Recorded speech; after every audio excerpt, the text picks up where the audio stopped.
Tanpa kita sadari, mulut kita ini kadang bisa menghancurkan orang lain. Mulut kita ini itu bisa membuat orang lain senang, tapi bisa juga membuat orang lain hancur. Semua orang pasti mengerti bedanya antara kata-kata yang sopan dan kata-kata yang tidak sopan.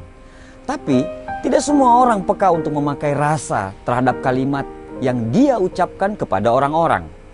Misalnya, kamu bertanya kepada temanmu yang kerja di toko, "Berapa gajimu sebulan kerja di toko itu?" Temanmu menjawab, Rp1,5 juta. Cuman Rp1,5 juta? Sedikit sekali dia menghargai keringatmu. Apa cukup untuk memenuhi kebutuhan hidupmu?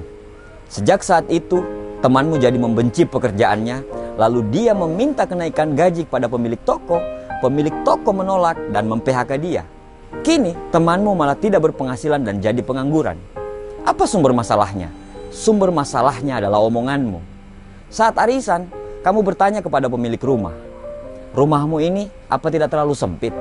Bukannya anak-anakmu banyak ya?" Rumah yang tadinya terasa lapang, sejak saat kamu mengeluarkan kata-kata itu, mulai dirasa sempit oleh penghuninya. Ketenangan pun hilang saat keluarga itu mulai terbelit hutang, kala mencoba membeli rumah besar dengan cara kredit di bank. Apa sumber masalahnya? Sumber masalahnya adalah omonganmu. Ada saudara laki-laki bertanya pada kunjungan seminggu setelah adik perempuannya melahirkan, "Hadiah apa yang sudah diberikan suamimu kepadamu setelah melahirkan?" Adik perempuannya menjawab, "Tidak ada." Saudara laki-lakinya berkata lagi, "Masa sih?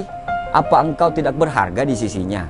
Aku bahkan sering memberi hadiah istriku walaupun tanpa alasan yang istimewa." Siang itu, ketika suaminya lelah pulang dari kantor, dia menemukan istrinya merajuk di rumah. Keduanya lalu terlibat pertengkaran, dan sebulan kemudian antara suami istri itu terjadi perceraian. Di mana sumber masalahnya? Dari kalimat sederhana yang diucapkan saudara laki-laki kepada adik perempuannya. Seorang bertanya kepada seorang kakek tua, "Berapa kali anakmu mengunjungimu dalam sebulan?" Si kakek menjawab, "Sebulan sekali." Yang bertanya menimpali lagi, "Wah, keterlaluan sekali anak-anakmu itu. Di usia senjamu ini seharusnya mereka mengunjungimu lebih sering." Akibatnya hati sang kakek menjadi sempit. Padahal tadinya ia amat rela terhadap anak-anaknya. Ia jadi sering menangis dan ini memperburuk kesehatan dan kondisi badannya. Kawan, apa sebenarnya keuntungan yang didapat ketika bertanya seperti pertanyaan-pertanyaan di atas itu? Jagalah diri dan jangan menyampuri kehidupan orang lain. Jangan mengecilkan dunia mereka dengan menanamkan rasa tidak rela kepada apa yang sudah mereka miliki. Tidak perlu mengkritisi masalah penghasilan, keluarga mereka, atau urusan pribadi mereka. Jaga mulutmu saat berbicara tentang masalah-masalah pribadi kepada orang. Mungkin bagi kamu, pendapat kamu benar, tapi belum tentu bagi orang lain. Mungkin bagi kamu benar, tapi mungkin bagi orang lain itu bisa menghancurkan dia. 1000 manusia, 1000 kehidupan, 1000 pikiran, 1000 hati, dan 1000 tindakan. Kita ini berbeda, tidak sama. Berhentilah menjadi hebat dengan memberikan solusi tapi mengkerdilkan keluarga mereka. Jaga omonganmu dan lebih baik diam daripada berkata-kata tapi hanya merendahkan martabat orang. Berusahalah untuk berpikir dahulu sebelum bicara. Jangan sampai kamu berbicara tanpa dipikirkan. Libatkanlah rasa dalam setiap omongan yang keluar dari mulutmu. Tidak usah menasehati orang yang belum punya anak bertahun-tahun dengan kalimat, "Kenapa belum punya anak? Kapan mau punya anak?" Siapa sih suami istri yang tidak pengen punya anak? Mereka mungkin sudah berusaha, tapi kalau Allah belum berkehendak, mereka bisa apa?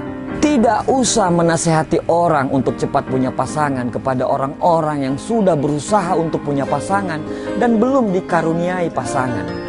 Jangan berbicara bahagiamu di depan temanmu yang lagi bersedih. Jangan berbicara ayahmu di depan temanmu yang tidak punya ayah. Jangan menceritakan ibumu di depan temanmu yang tidak punya ibu. Jangan menceritakan anakmu di depan temanmu yang tidak punya anak. Jangan menceritakan mampumu di depan orang yang kurang mampu. Jaga omonganmu, libatkanlah rasa. Karena omongan yang keluar dari mulut kamu adalah ukuran seberapa dalam kamu mendalami agamamu. Jaga tutur katamu, karena tutur katamu bisa membuat orang termotivasi atau malah menghancurkan orang lain. Kadang orang tidak perlu nasihatmu, mereka hanya butuh support dan doamu. Manusia yang baik adalah manusia yang selalu melibatkan rasa dan empati di tiap tutur kata mereka. Buat orang lain bahagia dengan menjaga martabat mereka. Buat orang lain senang dengan kata-kata yang bermakna dan penuh doa. Bahagialah melihat orang lain bahagia, dan bahagialah dengan membuat orang lain bahagia dengan tutur katamu. Semoga Allah selalu menuntun kita untuk mengeluarkan omongan yang bermanfaat bagi orang lain. Dan semoga Allah selalu menjauhkan kita dari omongan yang bisa menghancurkan orang lain. Jagalah kata-katamu. Terima kasih.